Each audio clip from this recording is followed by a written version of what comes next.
If you're a small business owner, you'll know just what it's like to be the chief everything officer.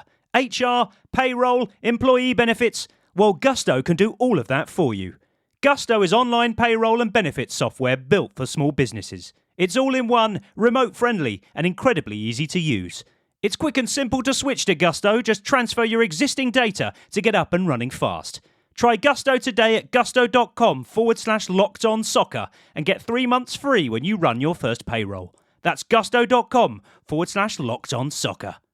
The world's biggest soccer tournament has arrived, and you can trade the entire tournament on Kalshi. On Kalshi, you can trade every match from the opening stage all the way to the final. On Kalshi, you're trading against peers in a live market, meaning there's no house. And as the probability changes, you can buy in and out of your position. For a limited time, download the Kalshi app and use code CUP26 to get $10 when you trade 10. KALSHI Kalshi. Trade the beautiful game. 18 plus only. Restrictions and eligibility requirements apply. Event contract trading involves risk and may not be suitable for all investors. Prices, values, and available markets may differ from those mentioned. For more information, see kalshi.com/regulatory.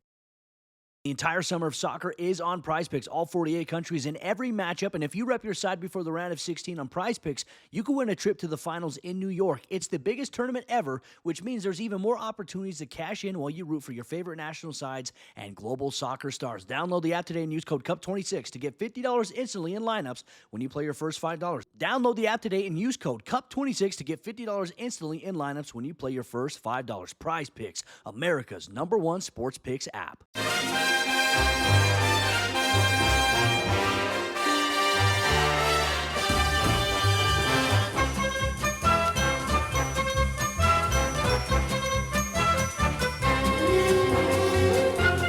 Hello everyone and welcome to Howie the Podcast. It's Gav and you join us today for another summer special, this time because Switzerland have gone out of the World Cup. That now means that we can chat all about how Sunderland's players did at the tournament.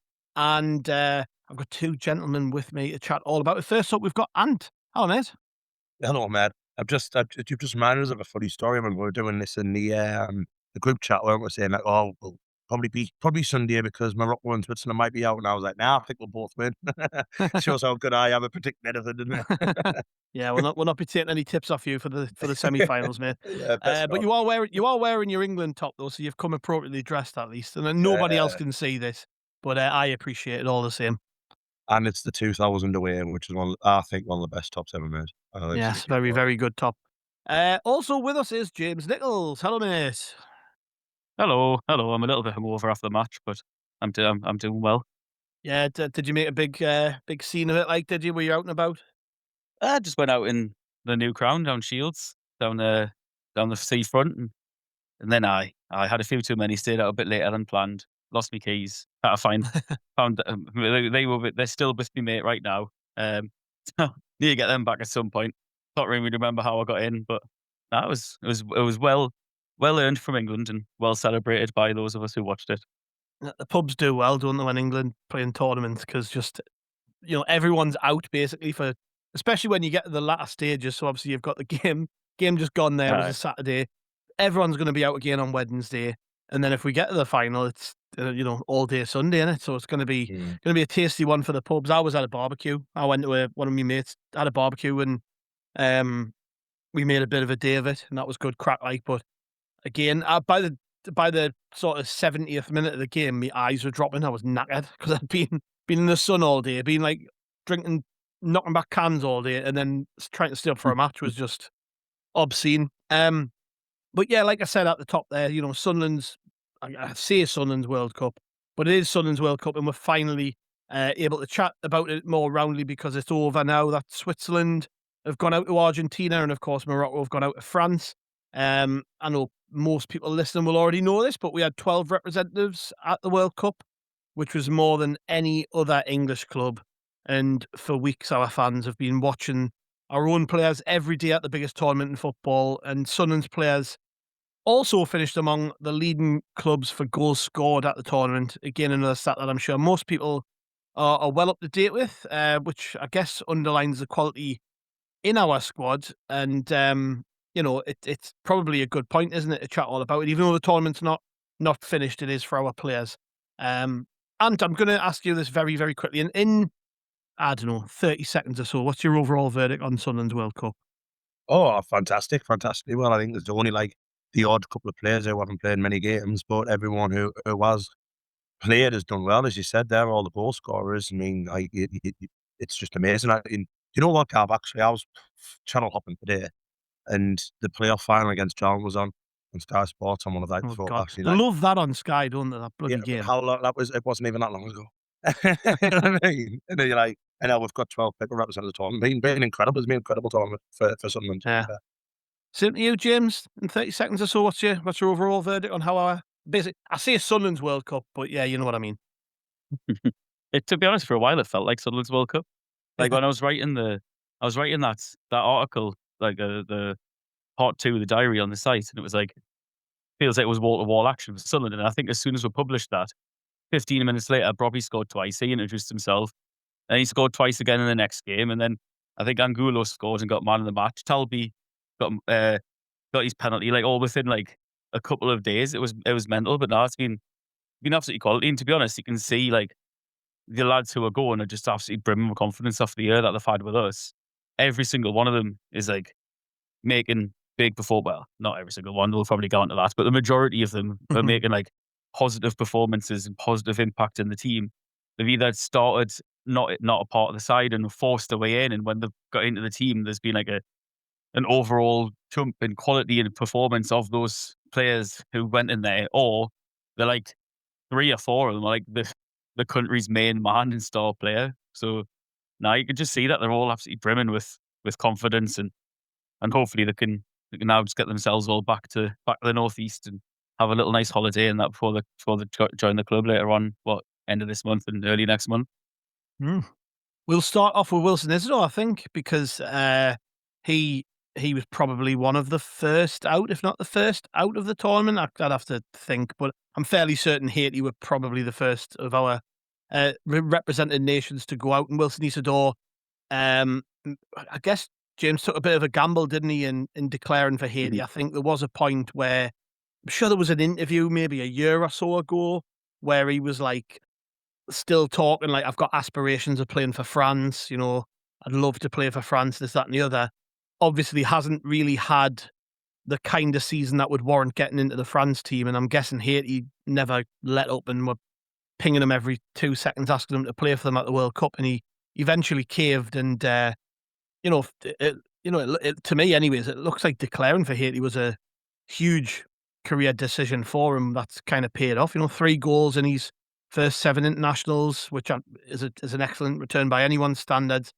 And, despite the fact they went out of the tournament, he did play in all 3 games and then scored what was arguably the goal of the tournament. I mean, I don't know when that'll be decided, but it's going to be in the running at least. For me, and this isn't me Sunderland bias, but I think it's probably the best goal that's been scored. So for him, even though Haiti went out of the tournament at the group stage as everyone expected they would, probably had a fairly decent tournament, it's fair to say. Well, that goal is unbelievable. It's just absolutely mint. Like it's quite funny because the move itself starts off with him kind of completely mistiming a header, and he like goes up for it, and he looks a little bit like Ronaldo trying to jump now rather than when Ronaldo was good at jumping, and he totally reads it, and then gets the ball back and just sends an absolute blammer to the top bins. Like it's up there with goal of the tournament. I think Alvarez's from last night maybe might pip it, or yeah, I was watching that thinking, oh no, that's gonna probably win, but never mind. That's exactly what I thought when the ball went in. I was like, oh shit, that's Wilson not getting what he wanted. But no, it's actually interesting when Wilson swapped over, because there's been a lot of moving back and forth between countries and like players for different countries, like Bouhaddi. Around about the same sort of time, Bouhaddi declared for Morocco, Issa Diop declared for Morocco, a couple of other Haitian players and Cape Verdeans all kind of declared from the birth country to switch to those nations to play in the World Cup. And there was actually quite a lot of controversy about it at the time. Like I know Wilson himself was actually name dropped by like a former Haitian professional footballer. I couldn't tell you who it was, and no idea, to be honest. Who was criticising him saying, "Why did it was Sean?" Well, Wilson's that's the only lie after person. that. There's him and Jason. Is it Jason Derulo? I think they're the only Haitians I know. That's two more than me because Wilson's not even Asian, is he? But no, he's basically like this former player was like criticising him, like him and some others, saying, look, they've never stepped cutting their foot in the country before. They're not Haitian. Yeah, they might have Haitian grandparents or parents or whatever it is, but they're only using us to play at the World Cup. Which, I mean, perhaps there's some truth in that. But like, you see Wilson, like he's loving it. Like I Yeah. don't think he's actually been to Port-au-Prince in Haiti because I think they've actually recommended a lot of them not to go there because of obviously ongoing civil unrest and issues they've got in the country. But he's met up with like the Haitian diaspora across America. I think it was in New York. They had like a big party afterwards. And I mean, I know they went out, obviously, but just being there, him scoring country's best ever goal in the World Cup, second ever, was just it was just really good for him. And I think that's hopefully going to do wonders for his confidence as well because I think he's one of those players where if his head's in the game, he is, and if it's not, sometimes he tends to struggle a little bit. Yeah. With Eliza Mayenda sold now, and it increasingly feels as though probably start the season as second choice striker at Sunderland behind Brian Brobby, which again is no real issue. You know, we've got plenty of games to play this season. We're going to be playing in Europe, so you know, even though Mayenda's gone, it feels like Isidore's definitely second in command there. But you know, even if another forward arrives, it's fair to say, isn't it? He's given himself genuine momentum going into pre-season, and he's showing he can produce on the big stage. Yeah, and what you see with Wilson as well, what we've seen from the last couple of years, he is a confidence player, isn't he? Like when he's up, when his tail's up, he's you know, he gets goals in a lot of clusters, doesn't he? So it'd be good for him. And like I say, I echo what you both said about the goal. It was an absolutely phenomenal goal, and he's capable of that. He's done it for us, hasn't he? Like you know, he can hit them rockets. So yeah, like I say, get him back, get a good pre-season in him, and you know, be fighting probably for that starting berth. And so you said we're going to need him for Europe and cup games and stuff like that. So he's definitely going to get a lot of minutes next year. Indeed. I'm looking forward to seeing how he kicks on after this. And interesting as well for me, anyways. Will he have the same sort of desire to play for Haiti as he had prior to the World Cup when he's like, I mean, I don't know who they generally play against in like standard sort of, you know, standard games as opposed to the ones at the World Cup or in qualifying. But like, is he going to want to traipse halfway around the world to play in friendlies and stuff? Guess we're about to find out, but he did seem pretty motivated to me watching him at the World Cup, even though safe to say there were a couple of games where he didn't get as many touches of the ball as he probably would have liked. But then, you know, Brazil was always going to be a difficult task for Haiti. And if anything, I was hoping they would get something off Scotland. I remember before that game sitting going, I quite fancy Haiti to get something here. And Scotland weren't exactly brilliant in that match, you know, scored with a deflected goal. So there was probably, if he doesn't score that worldie, which is obviously a big thing, but if he doesn't score that worldie, he maybe does come away feeling a little bit disappointed about how he got on. But I mean, he like I say, he's going to be in the running for goal of the tournament. He probably just thought at that point, sod it, I'm just going to twat this and see where it goes. And he absolutely, it's the commentary, what I like, the commentator is, words to this effect, but he basically says like Wilson Isidore's barely touched the ball in this game. And no sooner do those words leave his mouth, the ball's like rocketing into the top corner. So yeah, pretty happy with how Wilson got on. To be honest, he wasn't actually very good in the other games as well. Ironically, he didn't really do much, but it doesn't really matter if they score a goal like that. Yeah, absolutely.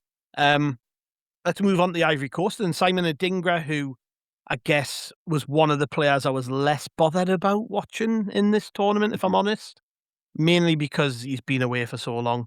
And he barely featured. He didn't really play very often. I think he got off the bench in a few games for Ivory Coast. But probably the big moment for him, James, was that miss, wasn't it, against Germany, which it became a bit of a meme for a few hours or so, where I say a miss, he receives the ball in a brilliant position, and instead of doing what a confident player would do, and that's hitting it first time, he takes a touch, and by the time he's took the touch, it's stolen off him. And he got loads of stick for that because effectively, you know, it ended the tournament there, that game, for the Ivory Coast. So safe to say that he hasn't really altered people's perceptions of where he sits coming out of that. Yeah, certainly. I mean, I was going to say exactly what you just said there. It's a touch that kills him, and it's just weeks of a player who's just low on confidence. Someone that's not had the best season. He performed better when he went to Monaco, of course, and living in Monaco, I can imagine it's got some perks to it. Just one or two. But he kind of looks like a player who's bereft of confidence and doesn't really know where his future lies. Like he's been linked to a potential move back to Monaco because Monaco actually didn't want to sign him. They've announced they didn't want to sign him for the money that we'd had reportedly agreed the option for. And now he's been linked with West Ham in the Championship. I mean, he didn't want to drop down to us when we were in the Championship. So will he want to go there? I don't know. Would he probably end up going abroad perhaps? But the problem he had really was the emergence of Jan Diamand now has caused him to be like third or fourth choice on the left-hand side for Ivory Coast. To be honest, I'm a little bit surprised that he even made it into the team. Well, he didn't get a call for AFCON, did he? He missed out. Yeah, exactly. He missed out after being like the star player when they won AFCON not long ago. He's like the number 10. Like the Ivory Coast fans proper love him. Like I was looking into this, like I think it was during one of the late matches or something. I was like, in between fixtures, and I was just kind of sitting doing notes. I thought I was going to look and find myself on Ivory Coast Twitter, and like all the responses to like the posts and that were like like when he was on the bench, it was like, oh, why is Dingra not starting? Why is Dingra not starting?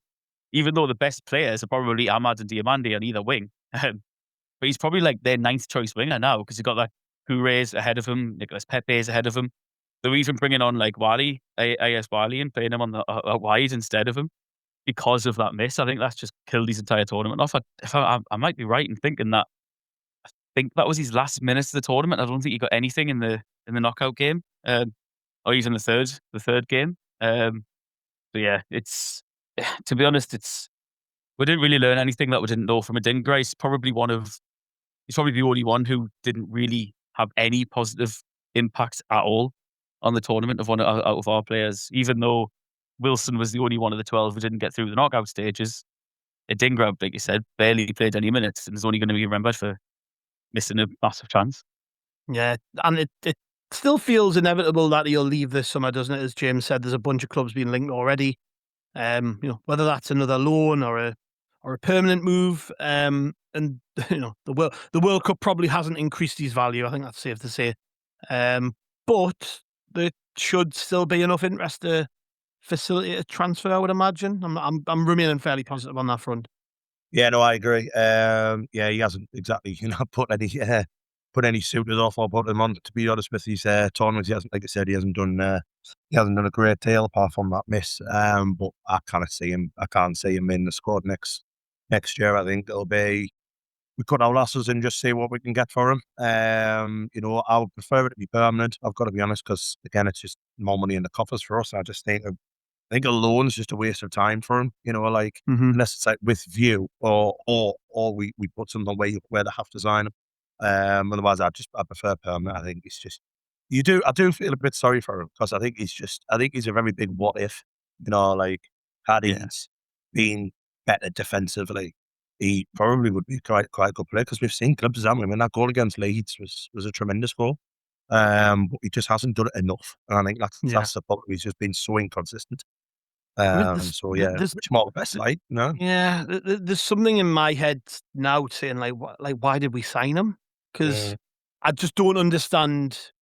When you think about how good our recruitment has been generally, and think about how much thought goes into the profile of a player and like the type of player that we want at Sunderland, like he doesn't make any sense to me. We bought him off the back of a poor couple of years with Brighton, so he wasn't coming to us with any momentum.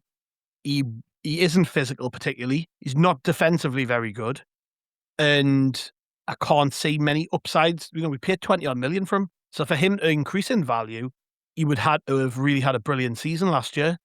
And I just don't get that transfer whatsoever now when I sit back and think about it. He isn't. Remember when we did get him, Gav, you were thinking this is Premier League experience, which we want, which was a tick in the box. An exciting player, a player who got goals, got assists and all that. I think he's played in Europe with Brighton, so you're like, this is like he's ticked a lot of these boxes. And then it's just like I think he's been a bit unlucky that obviously he was taken out the firing line. And then did he get injured? I'm sure he got injured as well. Yeah, he did. And then the fact that Talby I don't think anyone was expecting Talby to be as good as what he turned out to be as in his first season. Has just sent him backwards. And then obviously now we've got Angulo, who obviously we'll get on to, who's it was probably a better player at the minute there. So Yeah. it's just been. I think it's just been unfortunate. I think, but it's a shame that it has. It's a shame it hasn't worked. Yeah, I remember when he signed being buzzing with it. Like, the footage came out. I think it was Keith Downey posted a video of him At the arriving by airport. private jet at the airport. Yeah, and I was buzzing about it. And then I did a podcast with a Brighton fan, just to basically ask about him and say like, what's he like? And he proper pissed on me optimism because he was like, he was trying really hard to be nice about him, but also was kind of like, he's He not couldn't, great, did he? basically. Yeah. It So was a good listen, that, to be fair, because I remember listening to that at the time, and I was like, oh surely he's got some good pedigree in that he always pops up. He's like one of those where obviously we'd been out the Prem for a while, so I hadn't anyway kept as much of a close eye on the Prem as I would if you're in the league. Kind of watching like Championship and football more, League One football more, obviously when we were in them. And it was always one of those that kind of look good in highlights. And then that guy, so obviously you haven't watched much of him 90 minutes wise. And then that guy was basically saying, oh, he's like really inconsistent. He's kind of frustrating. He looks like he's way better than he actually is. Like you feel like it's just like talent not being unlocked there. And because of that, he's so frustrating. And then when you watch him play, the guy was absolutely spot on. Like it was almost like verbatim was exactly what happened to Adingra over the course of the 6 months. But when signing him, like it speaks volumes that the two men who pushed for the transfer both no longer work for the club. Like yeah, he's not a Gazolfi signing; he was a Speakman and Harvey signing. I'm not saying that's like what's caused him to go or whatever, but no, well, I've speculated this a few times recently. I more I think about it, like it was a big money move that failed, and we know Speakman wanted him in the window before that, so Mhm. it's safe to assume that didn't help, because Yeah. he was clearly his signing. I mean, Speakman has that with wingers, doesn't he? Where he's like the Christian Speakman school of wingers who never lived up to the early like plaudits and that, like Roberts and Clark, and try to find it with the Hadji and try to find it with the Dingra. Like obviously what he's looking for, what he can think is an unearth a gem that maybe has not kind of went to his performed at his full sort of early potential. But yeah, it just didn't work out, did it? Because you're right, he's just not a Sunderland player, like in terms of style. Yes, indeed. And we'll move on to DR Congo, Dr. Congo. We have two players playing for them at the World Cup.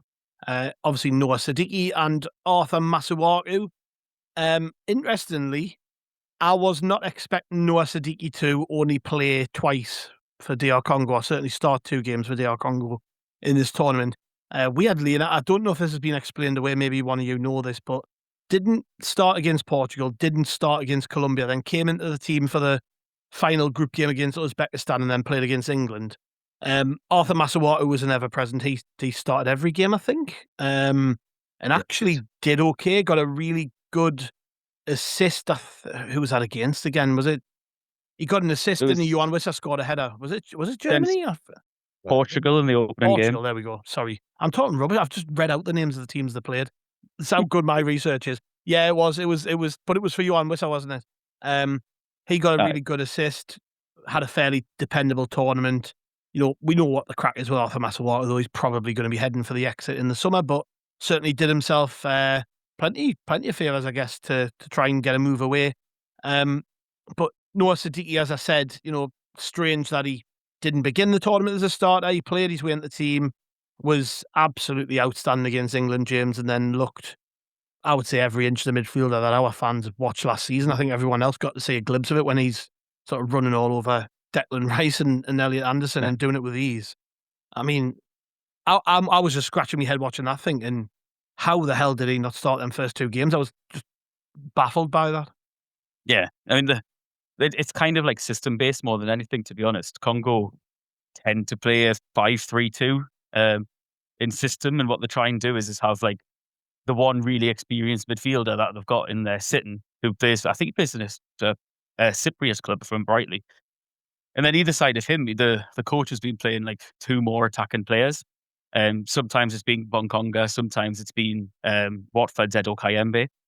So really, it was kind of like, because of that system he was playing, he's possibly thought that Siddiqui was maybe too inexperienced and or possibly too defensive. But But yeah, it absolutely boggled my mind when I seen that he wasn't starting the first two.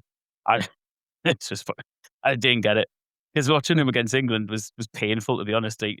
Now I know what it's like watching him play against us, and it's an absolute nightmare because he's just constantly in your face. He's everywhere. It was horrible to play again. Like, I hope he never leaves, because I don't want to ever have to watch Sunderland have to play him. But Yeah, Masuaku was good. Masuaku played really well, actually. He was He had a good defending. tournament, didn't he? Yeah, he's defended really well against England. Like, Madueke is not great, but both Madueke and Saka both struggle to get past him quite a lot. And I'm not quite. I mean, he's better. He's always been like a wing back who's better in a five. But I'm not quite sure where that came from. I think he was just kind of perhaps maybe proving a point against England, having played here for so long. But I think just today he's been pictured or been interviewed, and he's essentially said that he's expecting to leave, but he's not got any news on that yet, and doesn't really know what his future lies. But for now, he's just going to be heading back to Sunderland. So yeah. I Well, think he's pretty much. he did all right on loan, I think, with Lens. I mean, they finished second. I know he didn't start loads of games, but he went out on loan to a decent side who did well. So, and then has had a half decent World Cup. So you would imagine he'll have offers, and we won't stand in his way of going. And I would imagine with him being a free transfer, we're not going to be like demanding loads and loads of money for him. We'll probably give him away if anything. Do you know what I mean? So, but yeah, I was a little bit surprised actually with how well he did, particularly against England. I mean, I just don't like Noni Madueke at all. But I thought for a good 45 minutes he had him in his back pocket. Madueke grew into the game a little bit, but generally speaking, I thought Masuaku was outstanding against him. And then the main event being Siddiqui, and was that England performance the moment Noah Siddiqui announced himself to a much wider audience, you think? Unfortunately for us, yes. He was incredible, wasn't he? Absolutely incredible. And I think he's probably been the best, the only midfielder, I think, who England have struggled with. I think in this tournament, England have done That's well a fair with point, yeah. midfield battles. I think they really have. I think England's main problem's been defensively. I think midfield have been absolutely fine. But I thought Siddiqui absolutely skilled. Elliot Anderson and Declan Rice, I thought he was absolutely incredible. And it's as you said before, it's what we've seen from him like pretty much all season. But it was great to see that he did it on the world stage, and he did it against like I say, top quality footballers there.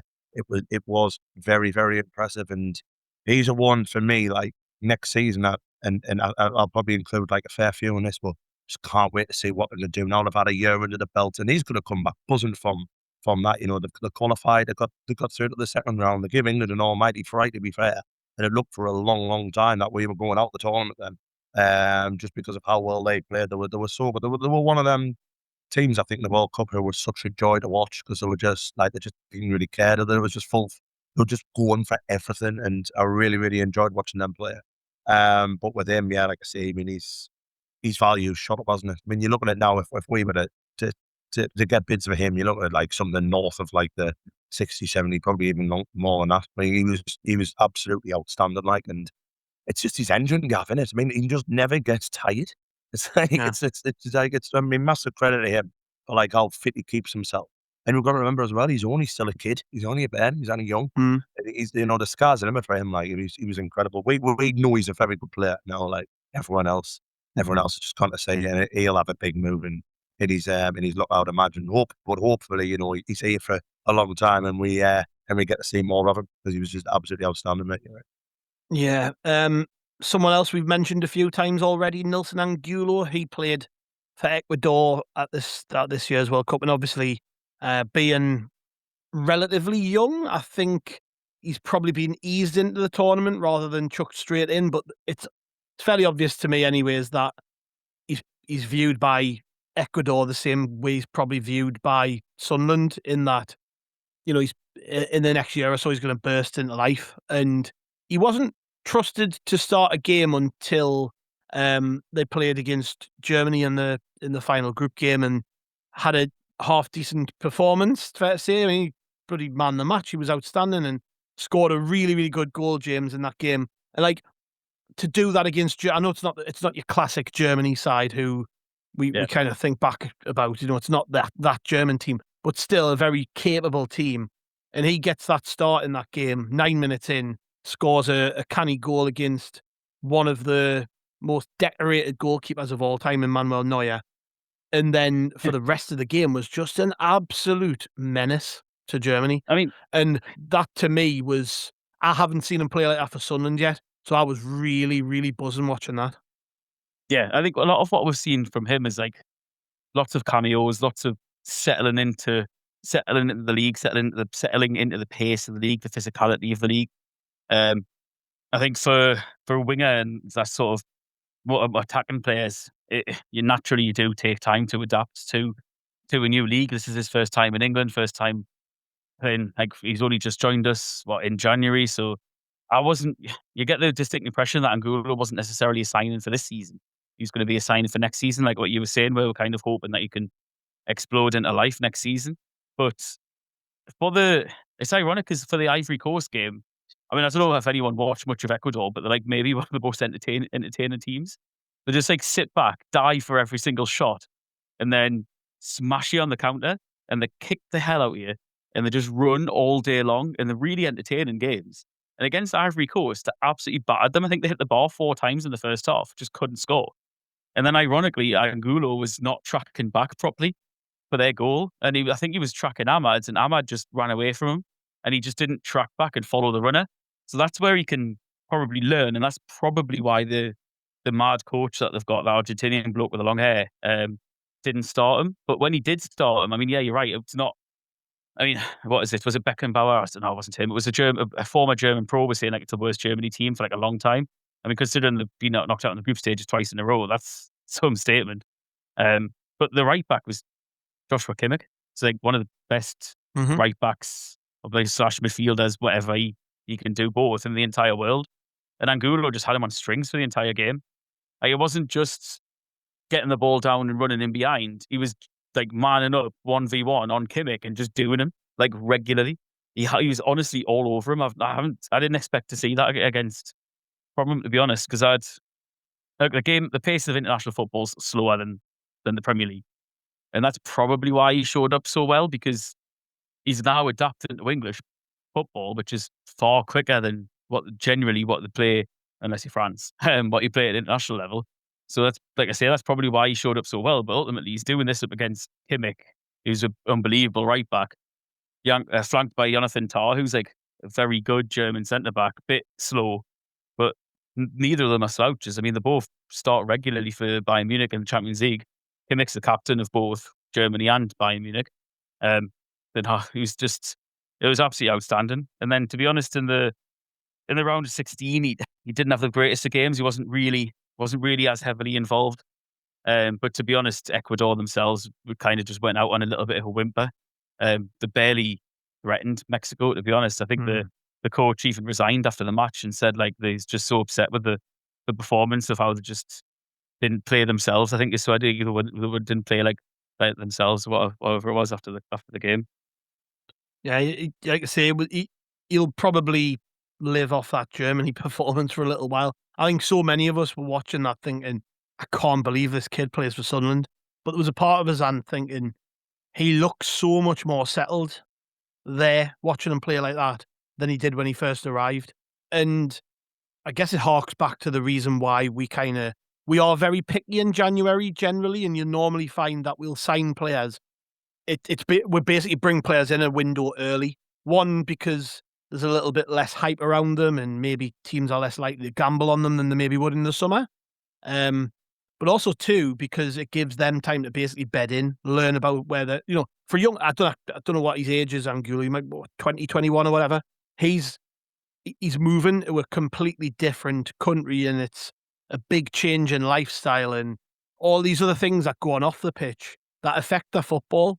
And it's almost like the club go, well, we bring you in January, you'll be eased in, but then next season and pre-season, that's where the hard work starts. And to me, that feels like where it's heading with Angulo. Like, I think with him in particular, we're going to see a totally different player next season. And, it feels like this tournament confirmed there's a genuine Premier League player in there. And I would imagine that expectations around him next season, well, will be significantly higher from the fan base.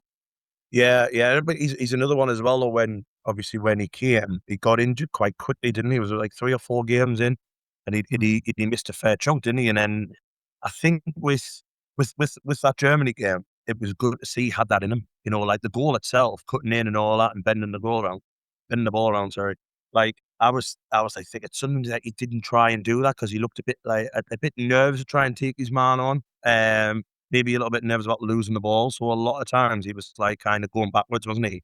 Knocking the ball back to Ronaldo or whatever. So it was good to see that he's actually got he can produce it on the big stage. I just checked his age, like he's 23, so he's still young. Yeah. But it's as you said, you know, like, and I think this is why we're kind of like you see it with quite a lot of the players who have done well. We mentioned Masuaku before, but the fact that with like the countrymen and all that, and it's on the world stage, you don't want to disappoint in a World Cup, do you? You know, it's the biggest stage that there is, to be honest. And he's probably more comfortable playing with obviously, you know, his own countrymen and stuff like that. More probably like confident around their company and stuff like that, where it makes him more confident in trying these things. And no, it was a wonderful goal. It was a really good goal, and I think did that come the day after Wilson's or a couple of days after Wilson's? So we were already on a high. We're seeing Wilson's goal, and then I think Bobby had scored quite quickly after that. So we were already on a high anyway, and then seeing him do that was incredible. And yeah, like if he can, again, it's another one where if he can have a good pre-season, stay injury free, then see what it can do next year. I think that the main thing that's come from all of this, that none of them have got really a serious injury out there. Like obviously, like Omar's Reddick got like a knee injury, didn't he? But he played on. So like at least none of them have got injured. And this is what you want to see with Van Gogh. And that's why I'm so excited about next season, just seeing these players in the second year at Sunderland just go from strength to strength. But I thought he had a really good tournament, to be fair.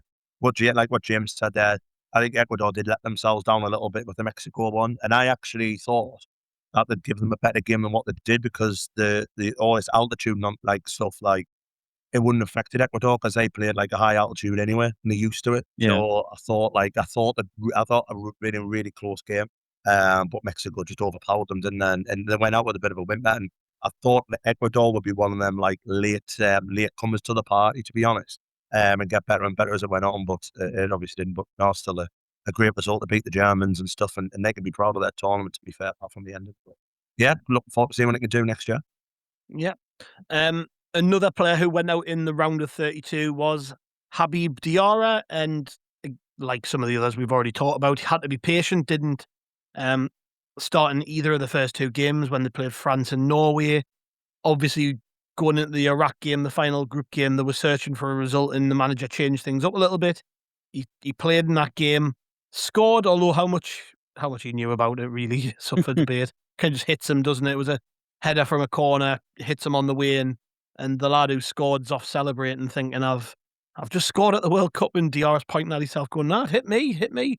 But actually gave a decent account of himself in that game. I remember watching it and thinking the energy that he was showing from midfield, giving Senegal width, going from box to box, doing lots of the things that we saw him do at times last season, really, in a Sunderland shirt, and did fairly well, and then got himself into the starting lineup for the game against Belgium in the round of 32. They, threw it away, basically, is the best way of putting it. 2-0 up, end up getting beat 3-2, and there was they didn't concede the first goal to the 86th minute. So they were obviously thinking they were home and hosed and switched off. But Habib Diarra scored again in that game, and it was actually, I quite like them goals because it shows that you're on your toes and you're thinking. So that the lad hit the post, didn't he? And it falls to Diarra, and he was just in the right place, right time, finishes well, past Thibaut Courtois, and got himself his second goal of the tournament. But yeah, James, he again, like some of the others, had to force his way into the team and did okay.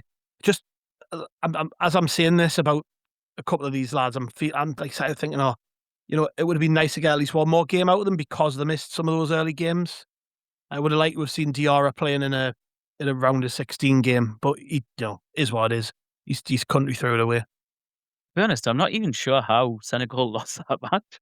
Like, they took him off. I think that's what it was. if I genuinely thinking back to it, they took him off, and Idrissa Gana Gueye got took off, and it completely changed the momentum in the game, like completely. and all of a sudden Belgium were getting on the ball, and you could see Senegal sitting back and inviting pressure. And I think a lot of it was to do with the changes. It wasn't. I'm sure I read from one of the players that have came out since and said that they were refusing to play for the country ever again while the management team was in place. I can't remember who it was now. It was one of the starters, anyways. I think it was Pap Gay, actually. It was Pap Gay. So after the game, had come out and said, for as long as these coaches are in place, I do not want to play for my country. So obviously, all the blame was being pinned on the manager for choices in the games. He's just resigned as well today. Has he? There you go. Yeah, I mean, Diarra scored twice in the tournament, wasn't he? He scored against Iraq and Belgium.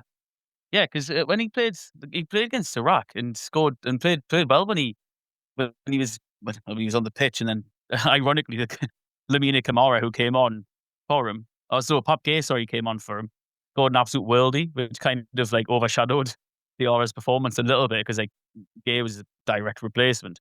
But no, I think you're right with the Belgium game. They basically just sat too deep.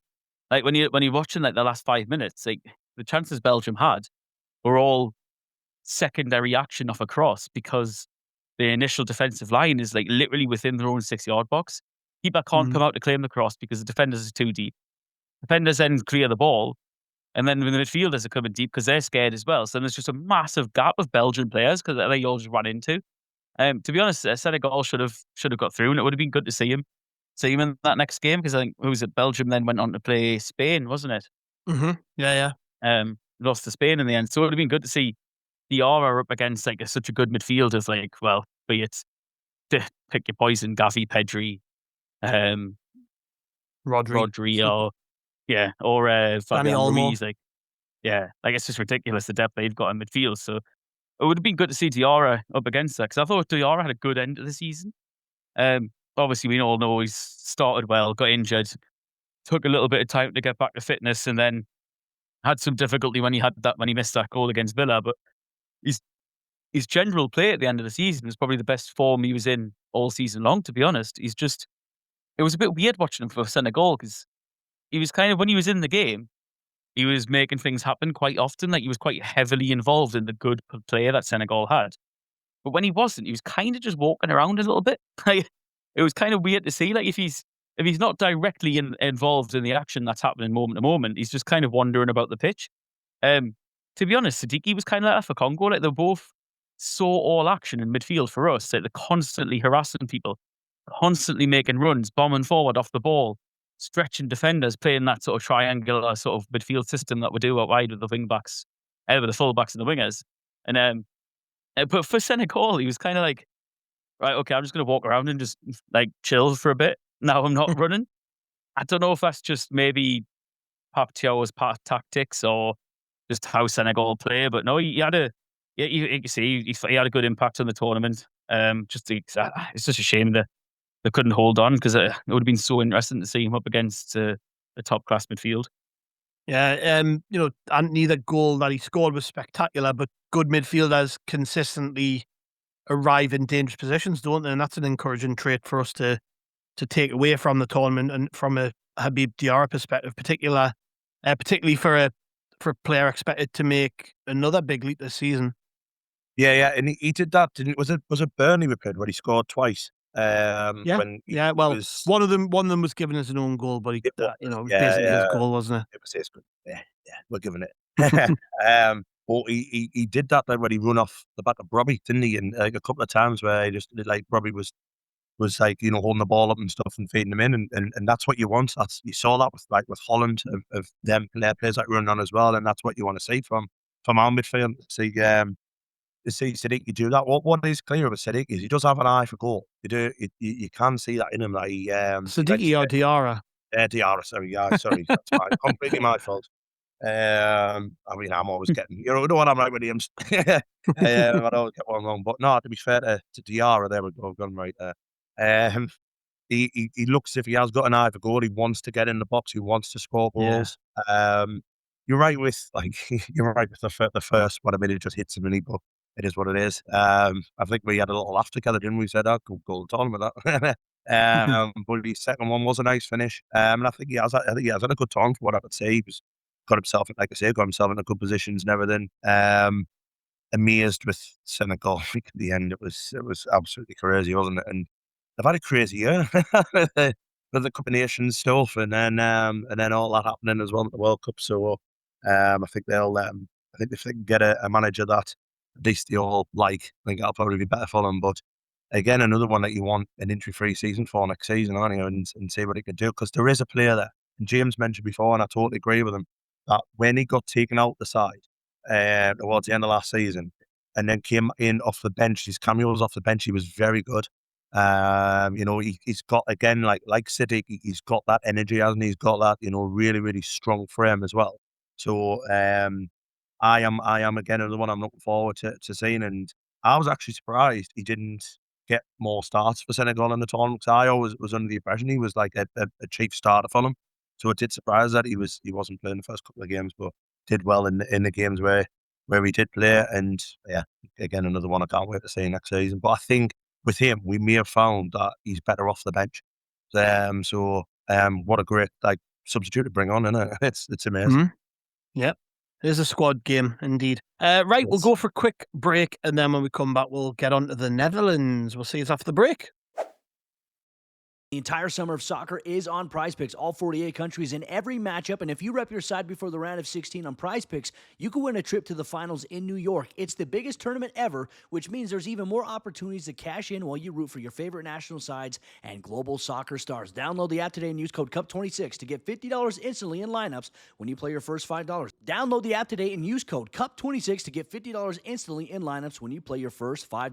PrizePicks, America's #1 sports picks app.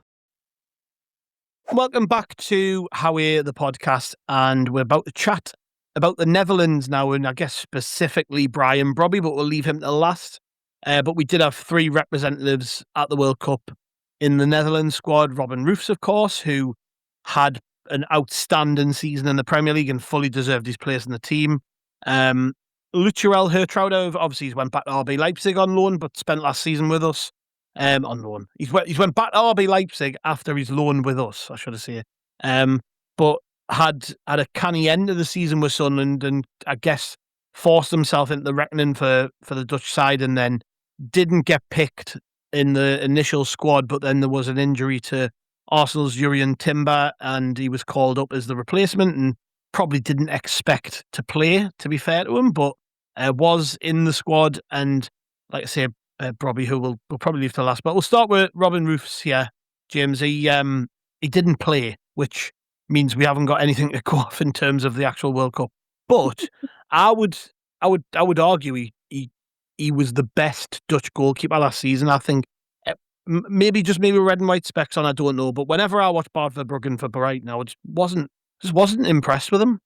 And and obviously Mark Flecken was the other goalkeeper in the roster there. But there were talks in the Dutch media ahead of the tournament indicating that he might actually start as the Dutch number 1. I think that kind of became apparent wasn't going to be the case when in one of their warm-up games he didn't play. I think it was the Uzbekistan game in the last one before they went off to the World Cup.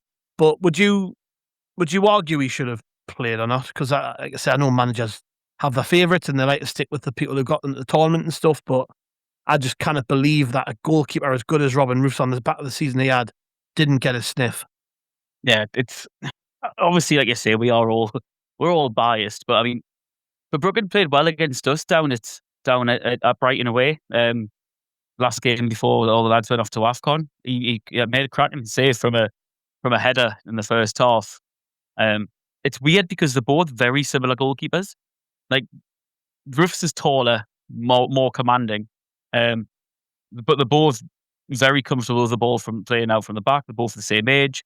They're both playing a similar sort of style where they're quite relaxed and quite calm. Verbruggen tends to make more mistakes. I think if I remember rightly, goals prevented statistic, I think Verbruggen's was like amongst the worst in the Premier League last season. Yet you hear him getting a lot of plaudits consistently and getting linked to like big moves, and I'm not quite sure why. I would assume, Koeman himself has said that Verbruggen is number 1, and you would assume largely it's because of his experience compared to Roofs. Roof's only made his debut in the warm-up matches for the World Cup, like his international debut for Holland. He's only been a senior men's goalkeeper for 2 years now, 1 year at NEC Nijmegen and then here. So I can understand that side of it. But Roofs is just considerably a better goalkeeper. And it's not even like your argument for Bruggen's now, Roofs is the future, because they're both the same age. Just start Roofs. Just eventually it's going to happen.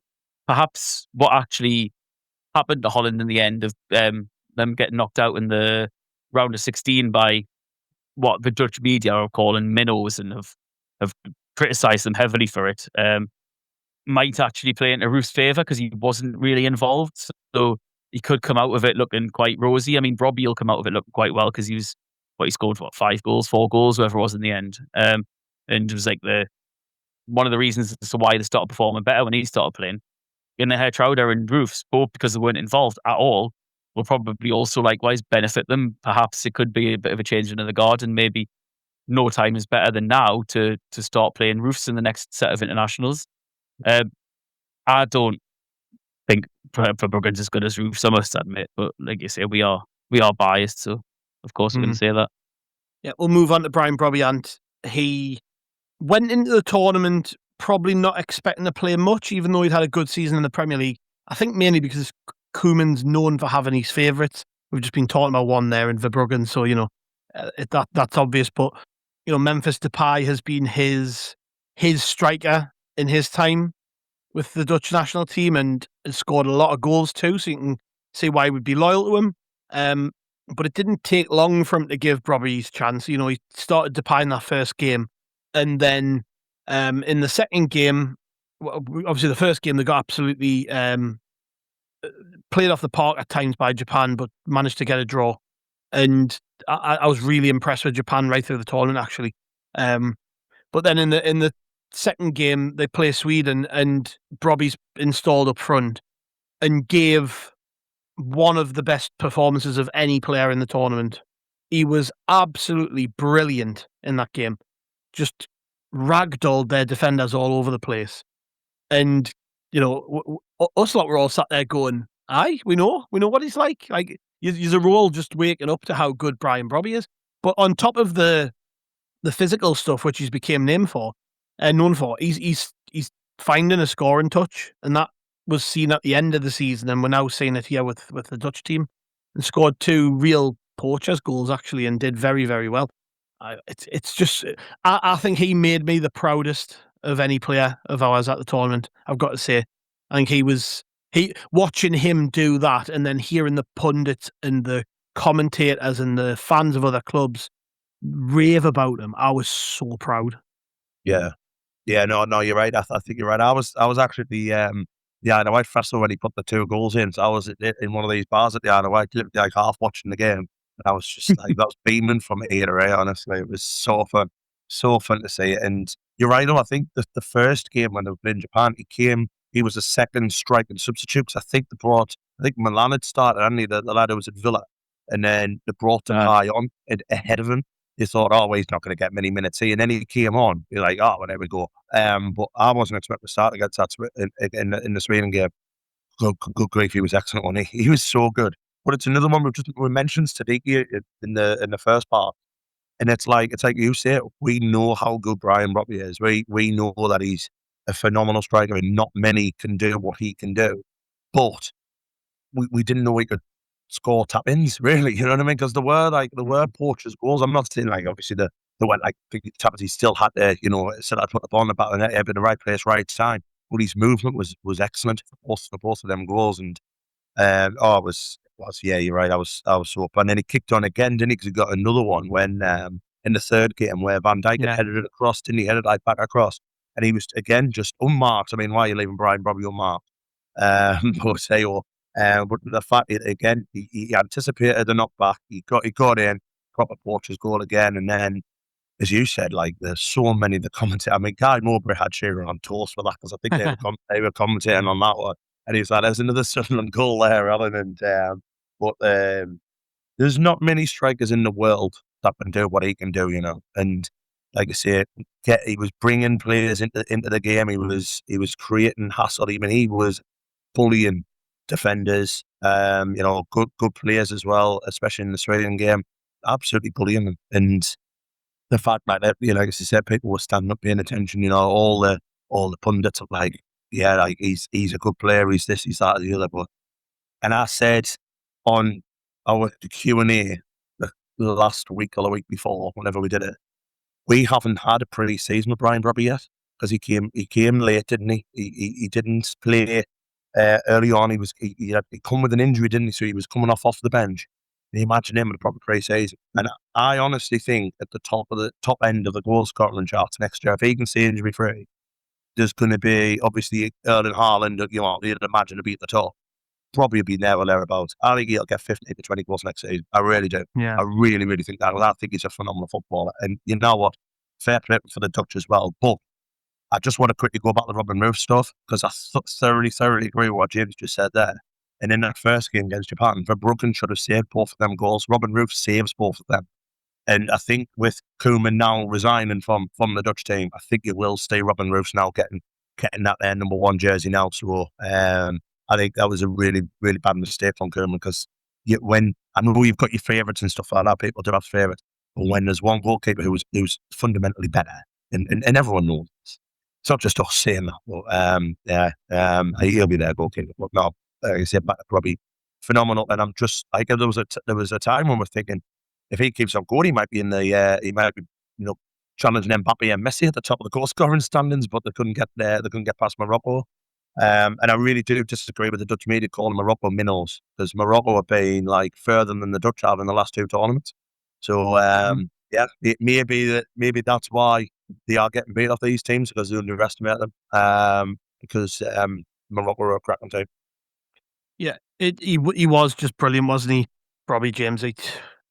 I loved watching him. Every time he was backing into a defender and bouncing them, or just even his first goal in that Sweden game, it comes from a long ball to him where he just flicks it off to somebody and then sprints like 100 mile an hour.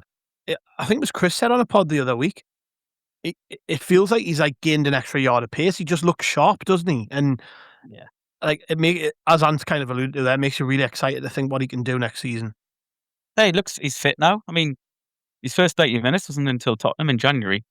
Yeah. He didn't play more than 45. He only played more than 45 minutes twice in 2025. He didn't have a pre-season with us. He only played like 20 minutes, I think, in pre-season. I need longest of 20 minutes in 3 of the 6 games for Ajax. So he had a slow start. So imagine what he's going to be like when he has a full pre-season, or not a full pre-season, but majority of a pre-season. He's not back yet. He's due back in a couple of weeks' time. So practically a full pre-season. He's got a year under his belt, and everyone always says the striker needs a year to adapt to English football, adapt to the Premier League. Well, imagine what he like you're adapting to the physical demands of the league. You're adapting to the pace of the league and the way that it's played, the way that there is no rest periods. Like your rest defense is so much less in English football than it is any other league. Well, imagine what he's going to be like when he's adapted physically to the league. He's already bullying the hell out of defenders. I mean, the Dutch fans watching it were like, they hate Robbie. Like, they hated him for years. Thought he was absolutely dog shit. But when you watch him for Ajax, like for us, the one defining thing that Robbie does is when he pins a defender, kind of sticks his arse out, toys it in the defender's way, pins them with his arm, and calls the ball away from them. They just can't get near. They're not going to get past it. You can't go through. You need 2 or 3 players to get it off, and then he turns and plays it off or whatever. That's like quintessentially like what Robbie does best. He never did that once for Ajax ever. Like you watch any footage of him running Ajax, it's always running in behind, coming short. It's never standing there holding up a man, pinning a defender, doing what he does here. I don't know if he always had it in him and perhaps just didn't play like that because it's not the Dutch way, like all this total football and all that, and we don't like to play that way. Whereas in Sunderland, we don't really give a shit about how we play, really, do we? As long as it's committed and exciting. That's pretty much all anyone really cares about. So it's just, he's the sort of player who's just is perfect for Sunderland and perfect for English football. Like when you were saying on the Isle of Wight, I was watching Sweden in the house, and I was sitting at my table, like we did our table, so eating food, And when he scored, I jumped up and celebrated like it was like an England or a Sunderland goal. I never celebrated a national team's goal like it, purely because it was him. Because he just, like you said, it makes you so proud, and like you wanted him to properly like prove his doubters wrong. Like you're there supporting him, you want to get behind him, and sort of like him saying "fuck you" to the Dutch fans who for years like wrote him off and had a go at him and give him no but shite. And when he was called up, or when they said he was starting, and he looked in the comments, and it's all just Dutch fans just absolutely berating him, just saying like, "Why the hell is he starting?" And it was just mint. He had that Isaac here, and I think he plays for either Atalanta or Juve. I can't remember now. He's not a bad defender. We've been linked with him this summer, and he just had him on absolute toast. And then he did it again. It was just mint to watch. Was indeed. It was indeed. We're into the round of 16 now, and the players who left us at that stage, Omar Alderete for Paraguay, started in their opener against the USA, where they got absolutely pummeled 4-1. Played against Turkey, where they won 1-0, and really grafted to that victory. Had gone down to 10 men because of Miguel Almiron forgetting that there's a new rule where you can't talk with your hand over your mouth, and got himself sent off. And then played against Paraguay, played against Austria. You can tell us late on a Sunday when we're recording this. Been some howlers. Played against Australia, came off after about 75, 76 minutes, I think, after tweaking his knee. It didn't look good. I remember seeing the footage and thinking, oh shit, has he done something pretty bad here? Turns out it was a muscle strain. He played on with the injury and then eventually went off. But it was enough to make him miss the Germany game 3 days later, which they won on penalties. And then was installed back into the team to play France on Saturday and it's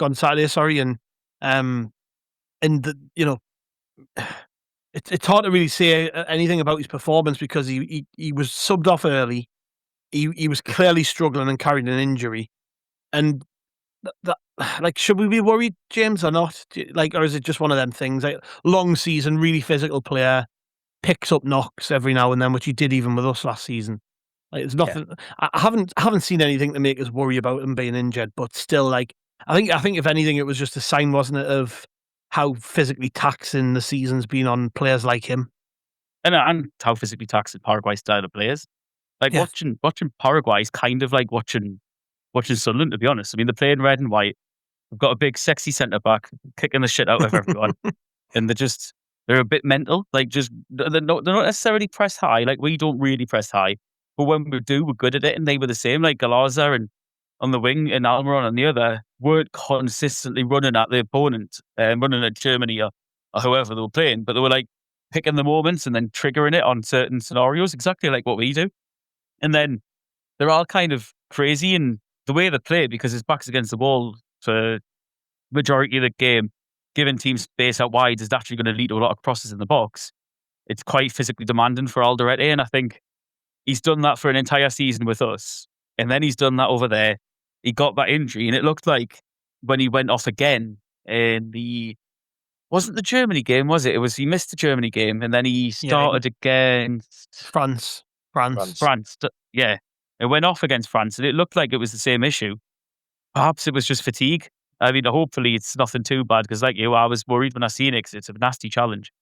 Get him back, get him home, and give him a couple of weeks off, and see hopefully how he is in the summer. I hope it's not too bad, but I mean, I'd be lying to say if I wasn't worried, because it was nasty. He missed a game and then had to come off with the same sort of issue.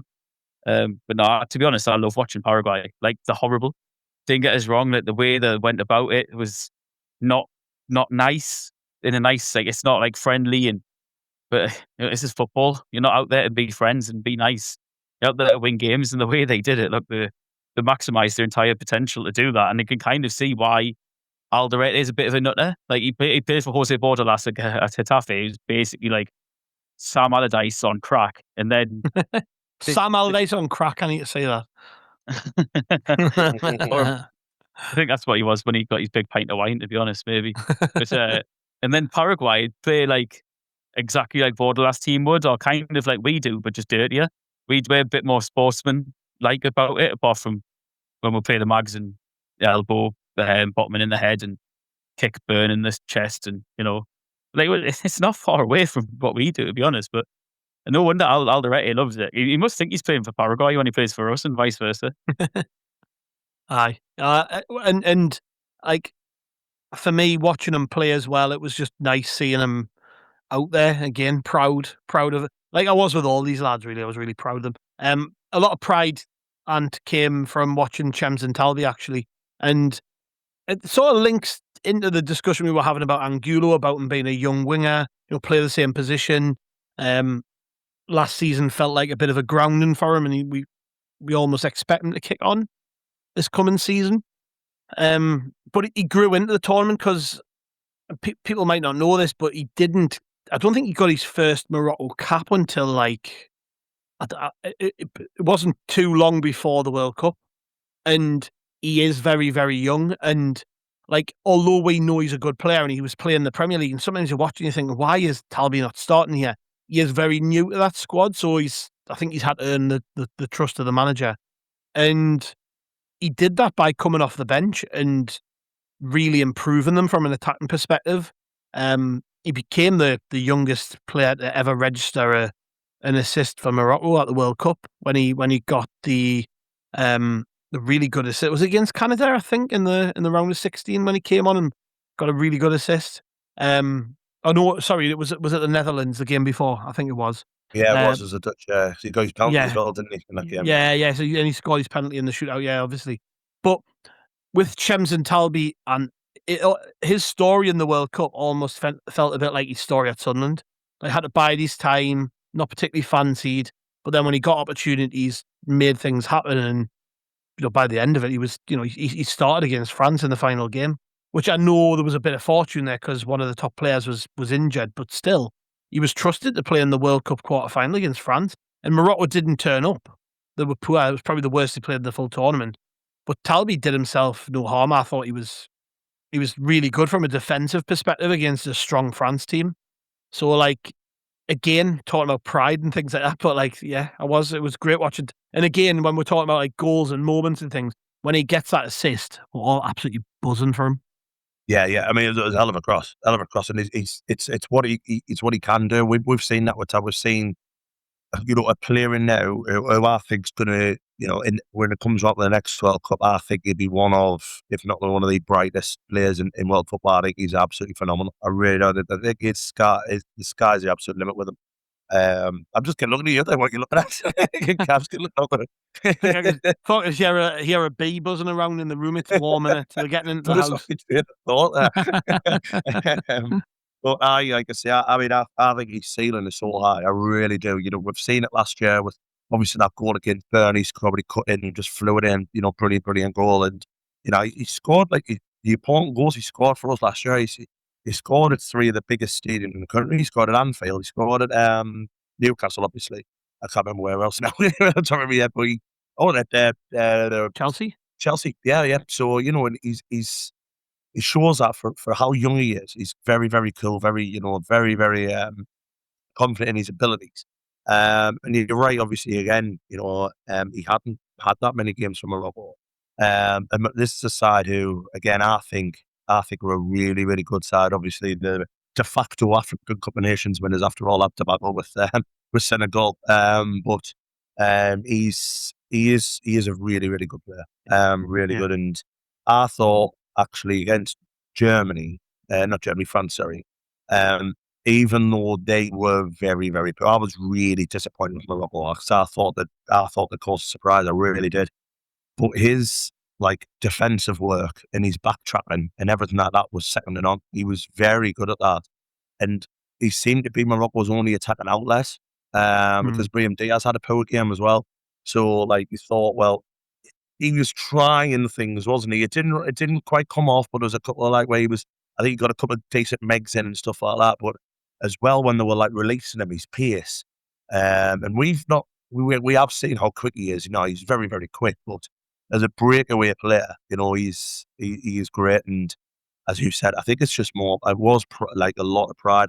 And you know what, the bottle he did for that penalty, considering the penalty shootout wasn't the best. There was a few really poor penalties. The pressure that would have been on him there for a young lad. and it's a great penalty. You know, the keeper goes the right way, doesn't he? So, you know, but he puts it in. It's a really, really good penalty. Fair play to him, because that's high pressure. That's big. That's that's big boy stuff. So fair play to him. He's another one. Again, I know I'm sound like broken record here, but another one I can't wait to see next season with the second year under his belt. Because I really do think I've obviously made that brave prediction about Robbie. But I think Talby in a few years' time is going to be world class. I really do. I think he's a phenomenal footballer. So fair play to him. And I've got my Morocco top with Talby 7 on the back this year. That was the one I chose to buy. So yeah, I'm chuffed for it. I'm absolutely chuffed for it. And I think the Moroccans, apart from the France game, could be very, very proud of their tournament. But I think in a few years' time, because they have got a young squad, that they're going to be like, you know, semi-finals, finalists, and it wouldn't shock me to see them go all the way at some point. And on to our last player, James, that's Granit Xhaka. You know, you can almost split his World Cup into two, really, because on the pitch we saw all the things that we equate with Xhaka at Sunderland. Really, you know, outstanding leadership, controlling games, setting the standards. Almost captained Switzerland into a semi-final. I mean, they went all the way with Argentina, and had they not went down to 10 men in that game in the most ridiculous of circumstances, might well have been playing England in the semi-finals. You know what I mean? And Granit Xhaka would have been the one who took them all the way.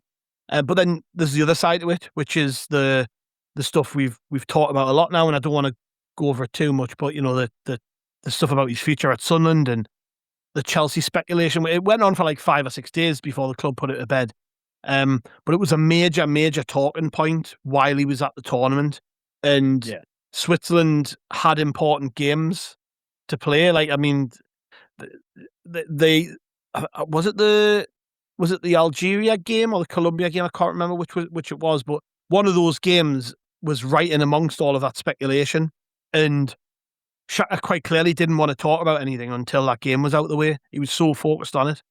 And he never really allowed the noise to affect his performances, did he? And ultimately committed himself to Sunderland. But like, I think there's something to be learned from that, because, you know, with all of that going on, he was still the consummate professional on the pitch and did a cracking job for Switzerland.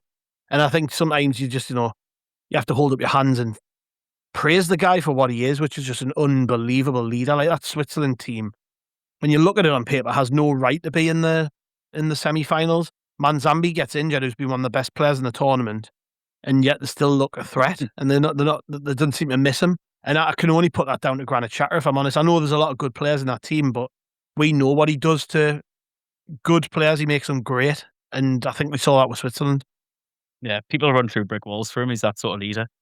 He's it was like the nonsense that was going on from like Bild or Blick or whatever it was in Germany, and then rehashed in the UK through the Mail as usual, talking shite about how like the team are like split and they don't like the way that he had to go at the players, and they're not playing for him, and he himself is like a dictator and like all this shit, saying like all the like he's all this, and then he goes into the second group game, puts in a man of the match performance, scores, has like 100 passes throughout the course of the game. Was just absolutely outstanding, and then got better and better as the tournament went on. He's just mint. Like all the to build, like, I think it was the Algeria game on that Friday when like it all came to a bit of a head, and like the speculation ended, and he was preparing for that game and never said anything until after the game, in the last group stage game, until they were qualified for the knockouts. And like to be able to just focus on Switzerland, focus on training and the team when all this shit's going on in the background. And Chelsea aren't daft with this noise. Like, we know where this is leaked from. We know where the information's coming from. It's all getting pushed from Chelsea's end. All of the stuff Romano was getting was all clearly from Chelsea's end. Like the whole, he'll play for any money. He just wants a contract. He's desperate to do this and desperate to do that. Well, all along, the club briefed local journalists and basically just said, not for sale, under any certain terms, not for sale. And then in the background, basically just spoke to Xhaka, spoke to his representatives, sorted it all out quietly in the background, not making much noise, ignoring all the tirade of annoying abuse that people were giving Xhaka, and he was getting, and all the noise coming from Chelsea, and the club, to be honest, acted very professionally and very strong during this. I didn't think we had the ability to kind of like strong arm for a team like Chelsea, a big 6 team, quite so handily. Like, I was hoping that we could get to a position where we can do that, but not so early in our development. That just shows how good a job that people running the club are doing right now. Flo Gazolfi knew exactly how to deal with this situation. Knew ignore the noise, release a statement to your trusted local press, and then just stand strong with a strong position. Ultimately, he's under contract to the club, where we hold all the cards in that situation, and unless the player was going to go on strike, which we all knew was not going to happen. The club knew from day one that was not going to happen. And all this noise is to try and pressurize that, to make Sunderland fans panic, to make us try and turn on Xhaka, to make him potentially have to put these statements in, that's like what Isak did last year. I mean, Xhaka's just brilliant. I mean, what he's done for Switzerland, like, he's led them to the quarterfinal for the first time in Swiss history. Probably would have got them through the semi-final if not for some divvy deciding to dive. Like, granted, whether you agree with the rules or not, and the mistaken identity, was it applicable to this scenario? Because it's not necessarily mistaken identity. Blah blah blah. Ultimately, some dick dived. Dick gets yellow card for diving. Like, ultimately, like, that's quite objective. It's a stupid thing to do, and it ruined the performance. I mean, Argentina were backs against the wall for a lot of that game. I think they got the goal from McAllister, and then the next shot on goal was like the 90th minute. Switzerland just dominated play. They were doing really well. And I mean, Xhaka's led them throughout all that. Plus, he's then went and taught Swiss's best young player not to join the bag, so it's like a win-win situation. Yeah, that news is broke while we've been sat recording. I've been sitting on that, but yeah, that's quite fun. But yeah, I mean, just some quick fire questions, lads. I guess before we head off. Player of the tournament for you, James, from a Sunderland perspective? Of the Sunderland lads, specifically. Yes. Oh, it's a hard one, that, you know. The answer's probably Xhaka. I mean, he got the furthest. He captained them. He scored. He led them brilliantly. But I'm going to say Brian Brobby. I mean, goals that he scored, the night and day positive impact that he made on that team from when they were playing without him to when they were playing with him, has to be Brobby for me. What about you, Ant? I'd probably agree with that. I'd probably agree with Robbie. I think, we knew what Xhaka was going to do. I'll tell you what, though, I will change just for that performance against England, and just for like how brilliant he was. I'll go for Noah Zadiki. Yeah, I would say Brobby myself, but yeah, I can make a case for one or two others. Really, I thought he was fantastic, and the one who grabbed the attention the most for me. Biggest surprise, James? You're on mute, by the way. This might be a surprise in saying it, right? But biggest surprise, arguably, could actually be Masuaku, you know. Like, he played really, really well across the course of the 4 games.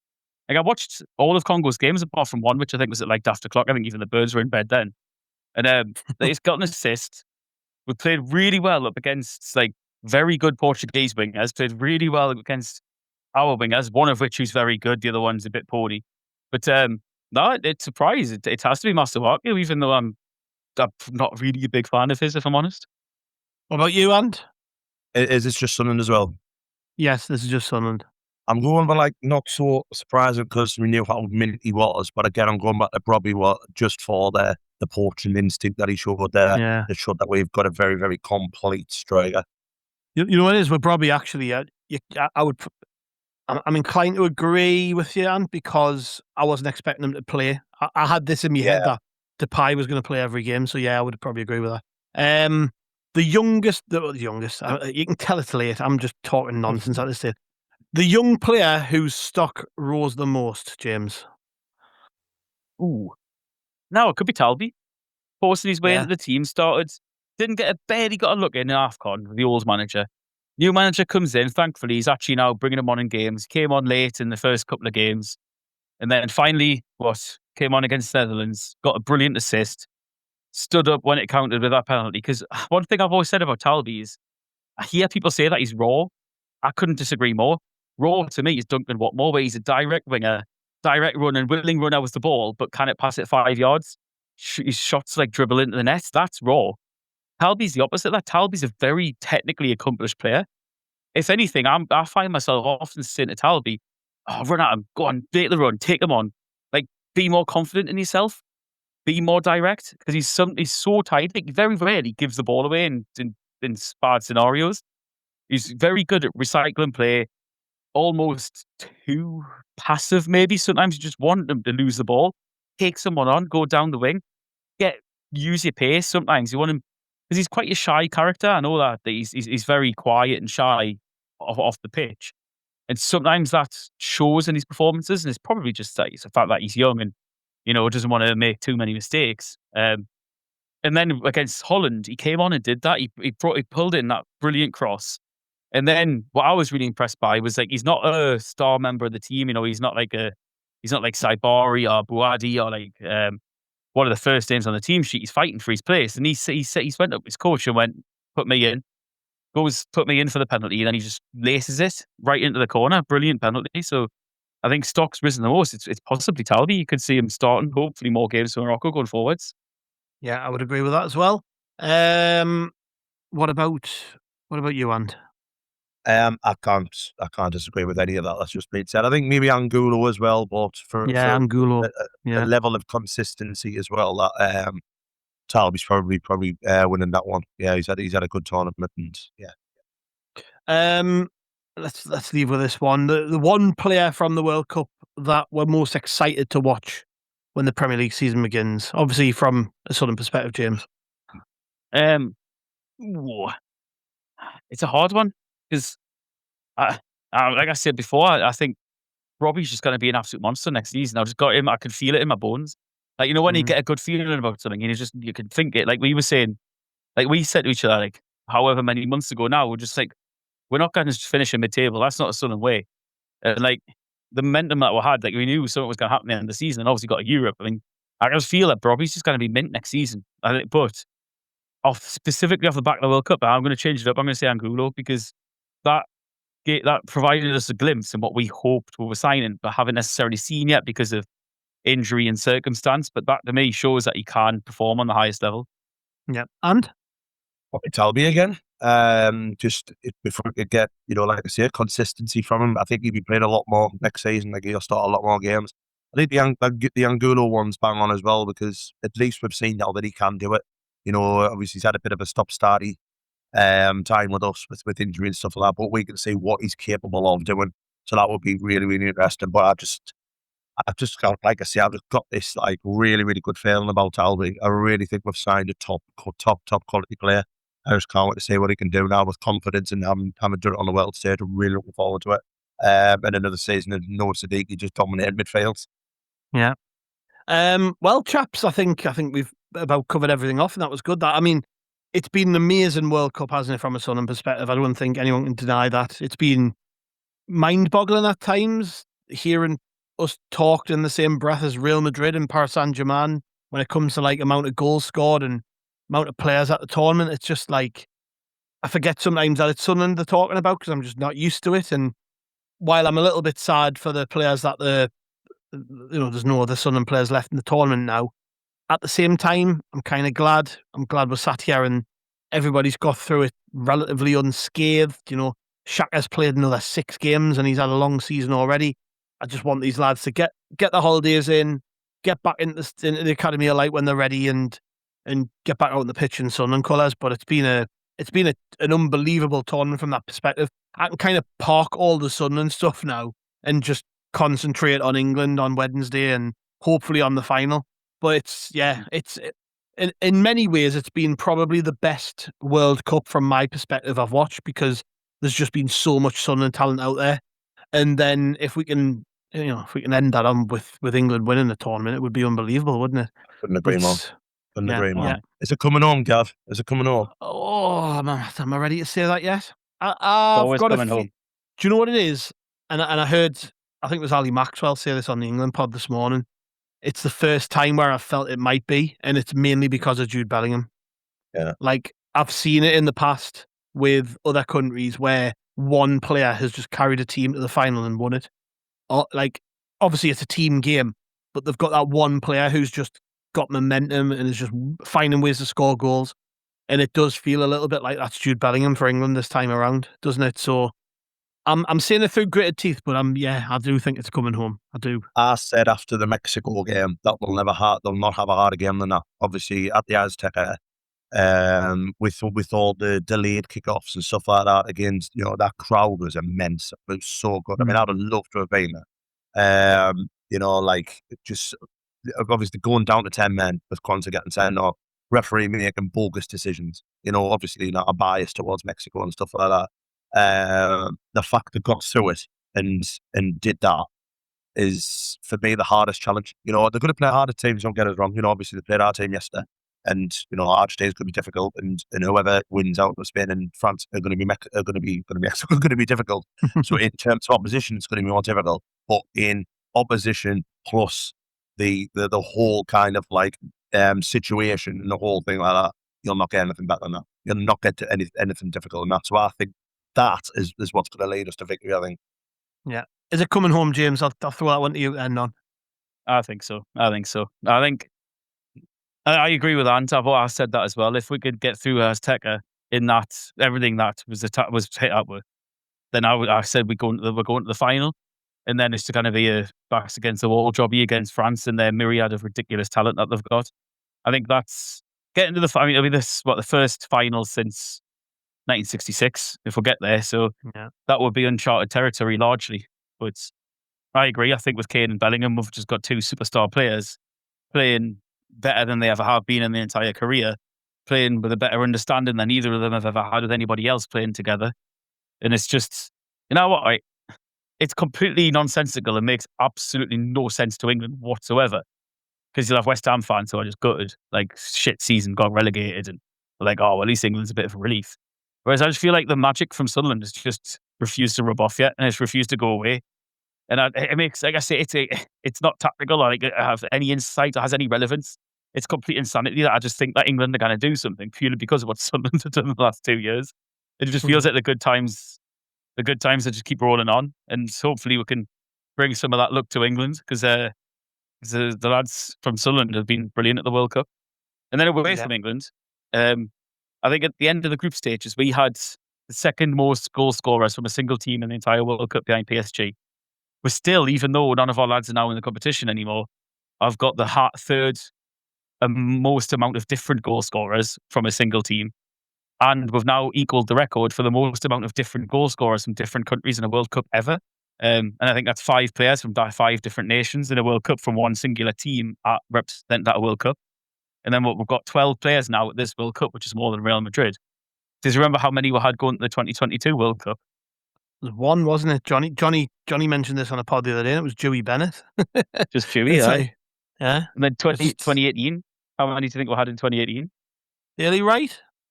Was he the only one? Just the 2. Brian Oviedo and Wabi Kazri, and that was it. Then just look at the difference now. That's it. It's like, I am so proud of how they've all done. And, I think, without a doubt, this World Cup has strengthened the belief that Sunderland squad is capable of competing comfortably in the top half of the Premier League again next season and in Europe. Because when you see your best players playing at a tournament with other really good players, and actually, we've went over this, but you see Angulo beating one of the best right backs in the world time after time. You see him scoring against the greatest goalkeeper of his generation. You see the way Brobby played. You see the way that Shemson Talby played. These lads are more than good enough for competing at the top level.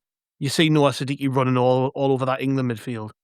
Yeah. We are. That there's nothing to fear, isn't it? It's shown that there's nothing to fear next season. And I know there's going to be a lot of games of football to play.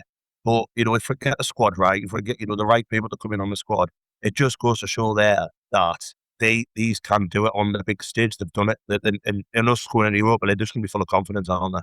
So, and all the fans who, and then there's not many, to be fair, but there has been a few who have been like, well, we're going to really struggle with European football and all this, blah, blah. Just watch the World Cup, watch how well these lads have done. You know what I mean? It is, honestly, it is so good to see. And it's going to be a wonderful journey next season. Well, those lads, indeed. Well, the lads in the squad don't carry years of baggage and hurt and failure that we do as fans. They're aware of it because they don't carry it, but they're actively working to rectify what's gone wrong in the past. Like Nordi Mukiele says, like he himself said in an interview with Andy Sixsmith that he's seen what's happened to Sunderland in the past. He's seen how much it means, and his aim last season was to put smiles on people's faces again. And do you know how many Premier League clubs do you think have got more European appearances across their squad than ours does? Oh, 5, 6, maybe. I don't know. Maybe more. 5. Yeah, just I 5. would have guessed. I think it's just Arsenal, Liverpool, Man City, Man United, and Villa, and that's it. That's crazy. But it just shows you how good the squad is. Anyways, chaps, I have tried to end this podcast 3 times. I'm going to succeed this time. Oh, sorry, mate. It's very late. It's very, very late, and we don't Go want to to keep. But yeah, people listen to this in the morning have got to go to work and things, so we'll not go on any longer. But yes, been an absolute pleasure going over it, lads. Thank you very much. Cheers, buddy. Yeah, Thank you. And thank you to our listeners for joining us. If you made it to the end, well done. Hopefully you enjoyed it. There was plenty for you to get caught up on. If you haven't listened to all of our content over the last few weeks on How We Are the Podcast, I mean, you can go all the way back to the start of the month, really, with the interview with Patrick Roberts and countless other shows in between. We've got plenty coming up this week. Obviously, we're going to be building up to a game for the first time in a while. We've got York City on Saturday in pre-season, and I know it's pre-season, but we have missed the football. So we're going to chat properly about that game, I would imagine, as the week goes on. I am going to that match as well, so there'll be probably something resembling a reaction pod if I'm able to put one together with the lads I'm there with, or whoever's watching at home. We'll see. But we will be chatting more and more about pre-season as the week goes on. We've also got an interview coming up with Rob Mason joining us to chat about his new book. And like I say, plenty of podcasts. Every single day we'll be here with How We the Podcast. We are at Roker Report on all your social media platforms, and you can find our written content over on rokerreport.sbnation.com. Just leaving it to say thank you very much, everyone. We'll see you tomorrow.